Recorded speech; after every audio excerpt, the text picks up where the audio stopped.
There's over 1 billion people who are not connected to all-weather roads. There's about 1 billion people who live on islands. My family is from Barbados, and every year it's really just a roll of the dice of whether or not they'll get hit by a hurricane. And when that does happen, aid and help is really slow to come. The airport's damaged, the port's washed out. I really started with that vision in mind when I first started the company.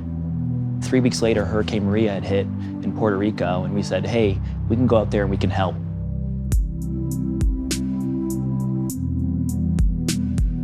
I started this company 4.5 years ago, this vision of delivering to impossible locations. Every other place that people say, nope, can't do it, not profitable, that's where we really want to come in and shine. That was a lot of the inspiration for starting Dash.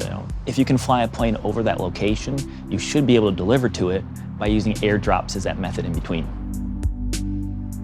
There are places in the world that currently don't have access to rapid delivery capabilities in a cost-effective way. This is what we call the impossible mile. These are places like Africa or India or Alaska, where folks need things, but it takes 5, 6, 7 days to get to them. There's also a component of the impossible mile that is temporary.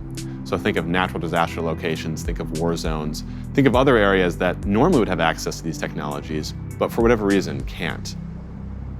Being able to fly over a location allows us to get those critical infrastructure and critical supply goods to these people using pretty unique precision capability. My first job was at Aerojet working on precision-guided munitions, better known as smart bombs. I never really felt great about that work, but what I learned is we had all this capability of launching and landing things accurately from airplanes. We just call them bombs. I said, can I re-engineer this technology, make it into something that's peaceful, has a positive use, and that's really what inspired me to start Farcast. So in the broadest sense, what we're trying to do is make a repeatable, safe, and reliable precision airdrop, something that lands in a small field time and time again. It's really just about 3 main components.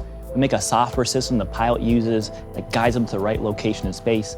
Then we make cargo handling systems that eject things out the door of the aircraft. And then finally, it's the what are we dropping? We call them pods. These are the containers that essentially act as a box, but on the top of them, they have a parachute and fins and a small flight computer for guidance. We have in-aircraft compute that guides a pilot to a release point in 3D space via an iPad app. The system runs a bunch of calculations, lets the pilot know where to go, how to get there, what the go, no-go criteria are, and automates a lot of the release process and triggers the automatic launch mechanism. The automatic launch mechanism ejects our pods, and then the pods are on their own. They use their sensors and guidance to guide themselves down to the landing zone precisely and release a chute at a low altitude, landing the package softly.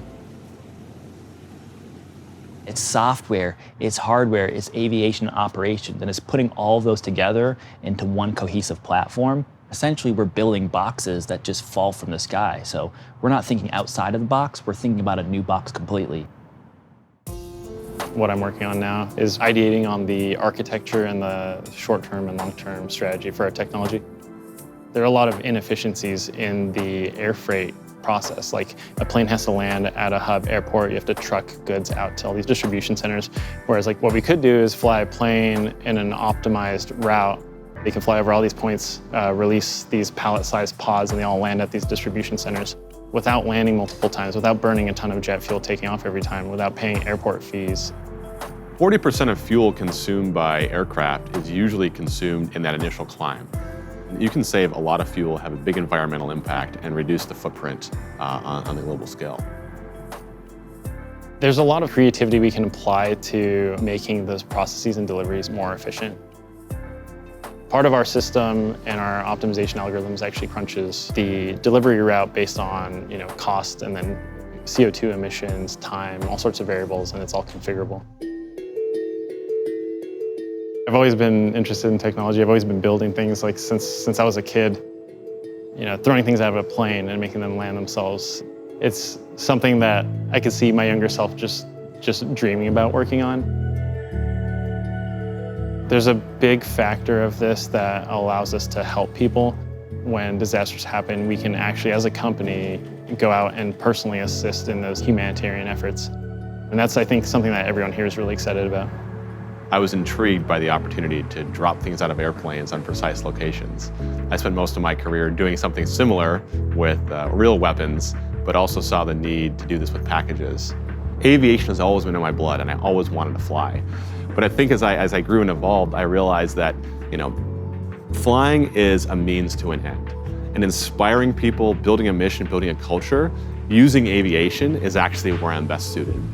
Dropping packages out of airplanes sounds sexy, but it's incredibly technical challenging.